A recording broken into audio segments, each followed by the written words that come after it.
The Walter Cronkite School of Journalism and Mass Communication at Arizona State University is honored to be a supporter of Indian Country Today. Working with award-winning professors, Cronkite students learn news reporting, social media, shooting and editing videos, and producing content for communications industries. Cronkite's 15 professional programs give students the opportunity to cover critical issues throughout the U.S. and beyond.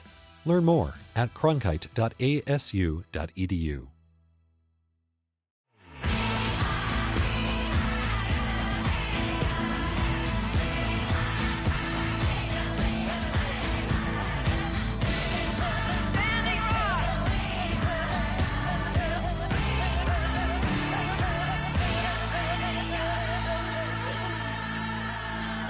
This is Indian Country Today. Esquili, yes, thank you for joining us. I'm Patty Thalohungva. Here are the headlines from Indian Country Today. The Environmental Protection Agency is restoring power back to state and tribes to protect their waterways. States and tribes will soon have the authority to block pipelines and other energy projects that can pollute rivers, streams, and other waterways. In the past, under the Clean Water Act, states and tribes could block harmful federal projects within its borders. But the previous administration curtailed that review power after complaints from members of Congress and the fossil fuel industry. Environmental groups like the National Wildlife Federation are applauding the move to restore state and tribal authority. The current rule will remain in place while the EPA develops a revised one. The Confederated Tribes of the Colville in Washington state are celebrating a Supreme Court victory in Canada. The case centers around Rick DeSautel, a tribal citizen who won his case before the Canadian Supreme Court. He argued for the tribe's right to hunt in its native lands in Canada. In 2010, DeSautel shot an elk in Canada on traditional lands of his people. He was fined and his case went all the way to the Canadian Supreme Court. The court overturned a previous ruling that said the tribe was extinct. That decision came Friday. The chief, Rodney Costin, called the ruling a huge decision for his tribe and other transboundary tribes. To celebrate his victory, DeSautel shot another elk in the same traditional lands.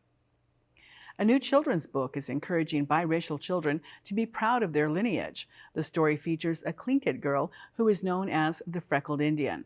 Karina Dominguez shows us how the book is already making an impression on some young readers. Journey of the Freckled Indian is a Tlingit culture story that grapples with what it means to be Indigenous. Author Alyssa London says the book is loosely based on her experiences as a white passing Tlingit woman. I did not grow up in my traditional homelands or around the community of Tlingit people being in my day-to-day life. The story follows a young girl named Freckles, who was being bullied at school for not looking Indian enough. London said the book's message was needed to help people with mixed race identity feel validated. You are who you are. No one can take that away from you. This is just your family lineage. You should be proud of it. London was the first Tlingit person to be crowned Miss Alaska USA. And the idea for the book stemmed from conversations she had while traveling for the title. The purchase of Journey of the Freckled Indian for people has become a way for them to symbolically tell someone else, it's okay to be who you are, I accept you, own all parts of you. Formline art becomes more prominent in the book as Freckles learns more about her Tlingit culture. Why do you think it's important for kids to read books like this? Well, they know who are they and to not be fun of. London says she plans on writing more books in the series and looks forward to developing the characters' journeys. In Phoenix, Karina Dominguez, Indian Country Today. One industry severely impacted by the pandemic is tourism, and specifically cultural tourism for Indian Country. From Montana's Glacier National Park to the shores of Hawaii, natives are feeling the loss of revenue that comes from tourists. Recently, the acting director of the Interior Department's Office of Indian Economic Development testified at a Senate Indian Affairs Committee hearing, saying the impact is still being tallied. Many tribes closed down for extended periods of time in this past year, and that included tribal enterprises like casinos. And in Alaska, the entire cruise ship industry came to a stop, impacting many artists who rely on tourists to buy their art. To read more about this story by Jocelyn Estes, go to our website, indiancountrytoday.com, and search for the headline, Tourism in Indian Country Regrouping. And those are the headlines from Indian Country today. I'm Patty Thalahungva. When we come back, a peace medal given by President George Washington is returned to the Seneca Nation.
One year ago, tribal leaders were starting to figure out how to deal with the coronavirus. They had to make sure their communities understood how contagious the virus was, and then they had to deal with tribal enterprises shutting down. In addition to the pandemic, there was the census count tribal leaders had to focus on, and the federal election, plus civil unrest. It's been a rocky year for tribes. And then for the Seneca Nation of Indians came a victory. The tribal constitution was established in 1848, and more than 50 years before that, President George Washington gifted the Seneca chief Red Jacket a peace medal. It's been gone from the Seneca people for more than 100 years, but now it's home. And joining us today to talk about the return of the peace medal is the Seneca president, Matthew Pagels. Welcome, President Pagels. Good morning. Thank you for having me. Well, tell us about this medal. How did it come about? Well, more than a couple centuries ago, Red Jacket negotiated and signed the 1794 Treaty of Canandaigua. During that time, he was gifted a peace medal by George Washington, and that was 1792. Through that treaty, the U.S. pledged to respect, honor, and defend the rights of the Haudenosaunee people, recognizing them as a sovereign, and that sovereign nation-to-nation relationship endures to this day. And so the medal was gifted, and then Chief Red Jacket had that for a number of years until he died. And then what happened to that medal? So unfortunately, with his passing, his nephew, Jemmy Johnson, inherited that peace medal upon Red Jacket's death in 1830. Ely Parker then stopped the sale of that peace medal to the New York State Museum in 1851. Upon Ely's death, his widow sold the medal, though, unfortunately, to the Buffalo Historical Society, which is now the Buffalo History Museum, and that led to where we are today, the repatriation. And did they have the medal on display during those years? Could you see it and just not, have access to it? So the Buffalo History Museum actually had a replica on site in the History Museum. The actual was stored away. So I guess a yes and a no to that question, but they did house it, and we were able to, with the hard work of the Buffalo Museum and our new museum, the Seneca Allegheny Museum, we were able to get it back to where it rightfully belongs. All right. And how long has the Seneca Nation been working on this effort to get the peace medal returned? Oh, geez. I think, honestly, the efforts didn't start until probably 2019 when we were starting these new efforts. We did do the corn planter tomahawk pipe first, and this followed secondly. So they are in good company, neighboring each other in our museum now. And so now today, what does it mean for the Seneca people to have this medal back in their possession? Well, I think it goes back to the first statement I made in the respect of a nation to nation agreement that was made then and still respected and still believed to be our best course of business moving forward, and that is nation to nation business. Nation to nation business. Well, congratulations on the return of the medal. Thank you very much. And now let's look at just overall how is the Seneca Nation doing in this pandemic. You know, as I mentioned a year ago, it was all still pretty new, and tribal leaders were looking around to, you know, get PPE and to get that message out to stay home, to socially distance, to wash your hands, and that kind of thing. How has that been for the Seneca Nation? Well, to say the least, we're still writing that book. I think it still is new, even coming out of this pandemic, in air quotes. You know, we were able to, um, per the CDC guidance, we had to take a serious look at operations, the community, the government, the nation, the community, the people. We had to stop living life the way we were living it, and we made some drastic changes. The council here, the Seneca Nation, did amazing things to make sure that all these services and benefits in which we deploy to our community were unaffected. But we had to tighten the belt. Like we had to we had to slow down jobs and hires, and still find a way to make do with what was the coronavirus, because we had no clue. We went into it thinking it was going to be a month long, a 2 week long flu season or something, but we quickly learned that this was a life-changing event. We've talked with several tribal leaders across the country, and many of them showed how they use tribal sovereignty to protect their people, some putting up roadblocks and shutting down access to their lands. Did the Seneca Nation do something like that in this past year? We didn't go as far as closing the community. We, unfortunately, our livelihood can't be sustained on territory. We do have to travel in and out. There are private sector businesses that require, mandate outside neighboring communities to come in and to keep us afloat during this time. So we weren't able to go as far as putting up borders, but we did close community centers, slow down, the in-person elderly meals. We went to a full delivery method. So things changed. We adapted. The Seneca people are very resilient, and we made do with what we had, and we were blessed to be in the position we're in. You used media, I think, in many interesting ways. I saw on your website a coloring book for kids and getting the message out, and even the hashtag Seneca's Stay Safe. Talk a little bit about that, the coloring book and that messaging to kids and then also to elders.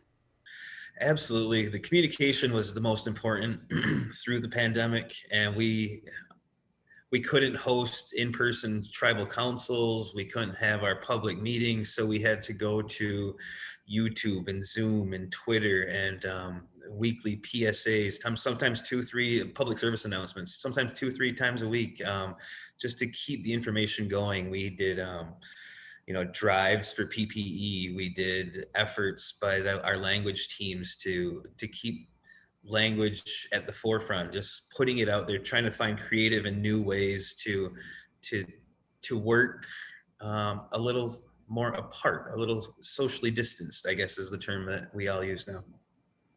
And what about your tribal enterprises with your 3 casinos, your hotels? How has the economic impact been with loss of revenue? Well, of course, it didn't help. We had to completely stop gaming on territories, and that included our Class 2, our Class 3 facilities, completely ceasing operations, and in turn bringing no revenue. So we, as an administration, had to make some drastic changes in annuities and direct benefits, and we looked at our surpluses and our savings, and spent those to make sure that the government could still operate sufficiently to give our community the required services they needed during this time. And then again, listening to the tribal leadership across the country, as casinos reopen, there's been a number of them, almost 100% of them, opening up smoke-free. Is that a change that you've seen or have made, and is that going to last if you have done that? We have definitely, we definitely took those plans and run with them. We are right now 100% smoke-free in our gaming operations. At one time, we were alcohol-free in our gaming operations. So it was everything to just make sure the masks stayed up when we were slow rolling this reopen. But as restrictions are loosening, you know, we here in Cattaraugus, we've vaccinated 3,300 plus of our own communities. So we're slowly looking at reopening the amenities, those outside services, the buffets and the you know, the spas and therapies of that nature, because of the close proximity, the contact, the, you know, all those things. But we're definitely taking every precaution necessary to make sure our community, our staff, and of course our gamers are safe. Well, that's a big effort for, you know, tribal enterprises everywhere. Let's look into the future, say even 50 years from now, people looking back at how the Seneca Nation handled this pandemic. Give us an idea of what they're going to be talking about. How are they going to describe this time? It's a time in which the community came together and did more with less. The old corporate saying, you know, find a way to make departments cross over. We had a COVID outbreak one time in which the elders' meals weren't able to be done. So staff from my office, my Department of Public Works, we all just had to jump in and make sure that as a community, we provided those services that needed to go out. And we made it work one way or another. The adaptation, the resiliency of the Seneca Nation can't be, I hope, is what they talk about in 50 years. All right. And also, you know, again, back to that messaging and getting kids to wash their hands, and you know, anybody, the word that you have for that, what is that? Sahjawai. That is it's a wash command. Your hands. It's a command to wash your hands. All right. Well, we continue that, at least a good habit coming out of this pandemic, hopefully here. President Pagels, thank you so much for joining us today. It's been my pleasure. Thank you for having me. And when we come back, we'll take a look at the nomination of Native people to key posts in Washington.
New Mexico voters just picked the candidate to replace Deb Haaland in the House of Representatives, and several natives are waiting to be confirmed to federal posts. To break it all down for us, we have Holly Cook-Macaro with us today. She's a partner with Spirit Rock Consulting and is a regular contributor to our news program. Welcome, Holly. Thank you, Patty. Well, let's start with the special election that was just held in New Mexico last night, actually. And Melanie Stansberry will take the seat vacated by Deb Haaland. Tell us about Melanie and what Indian country can expect from her. Melanie Stansbury, I think, will bring an extraordinary knowledge of Indian country's budget, which you don't normally get coming from a new member of Congress. In fact, I can't recall a member who's a newly elected member of Congress who is coming into the Congress who was formerly at OMB, or the Office of Management and Budget, which is the number crunching office within the White House and the administration. And in her portfolio and during her time at OMB, she worked very closely with the what's called the TBIC group, the Tribal Interior Budget Committee, where tribal leaders and tribal budget staff on the ground in Indian country provide their recommendations to the administration in regards to their priorities for the budget. And that input is usually very critical and is reflected, hopefully, and usually in the budget. So when Melanie was there, that was part of her portfolio. So she knows it well. She has some priorities. She knows both the ins and out and some of the things that need to be improved. I've had a few conversations with her, having both worked with her over the years in her role representing the administration to the Tribal Interior Budget Committee, and her run up to the election. So there was some trepidation in political circles because special elections are entities unto their own. The typical politics don't always apply, and strategies, only because the national focus is on these races. And it was more so than ever because of the close split in the House. And I think we'll all recall when then Congresswoman Deb Haaland was being considered for the nomination, there was some consideration about, well, is that seat a safe blue seat? Will we be able to hold that seat from the Democratic caucus's perspective? Because they cannot afford to lose another seat given the very close split in the House at the moment.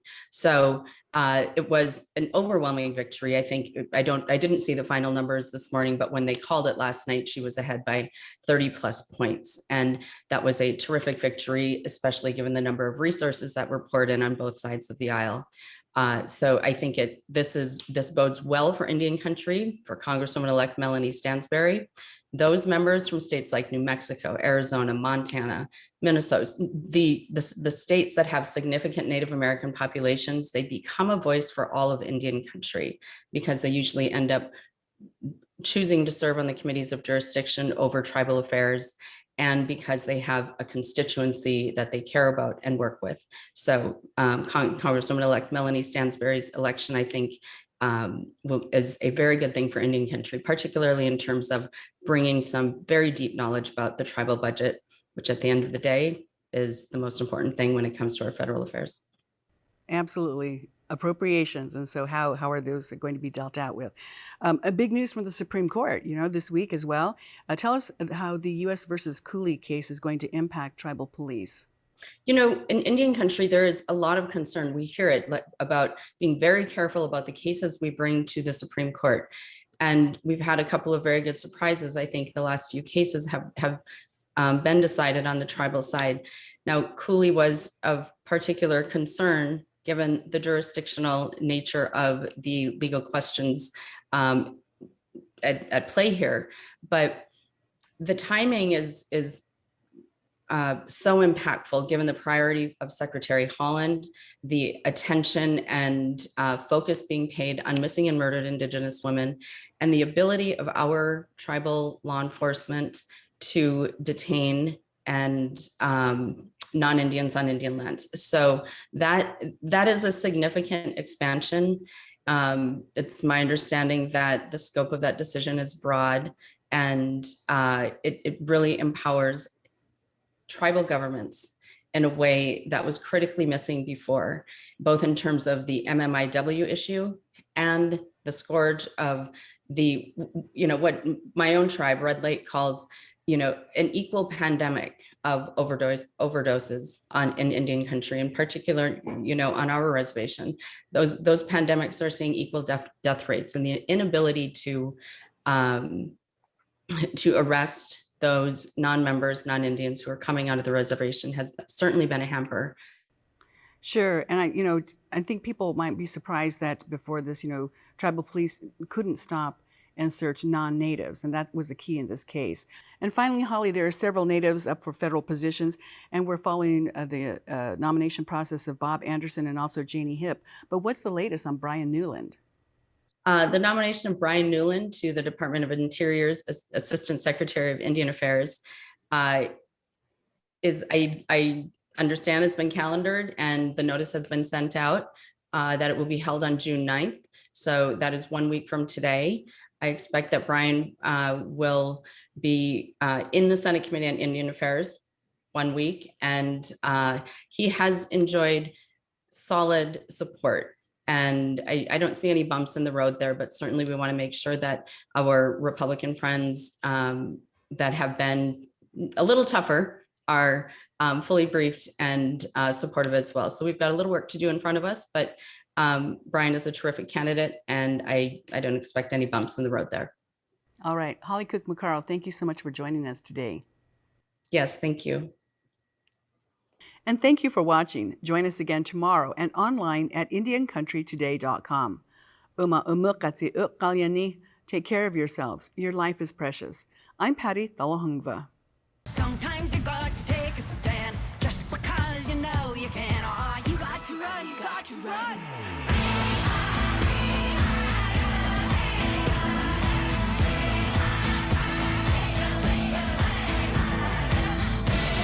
Standing rock.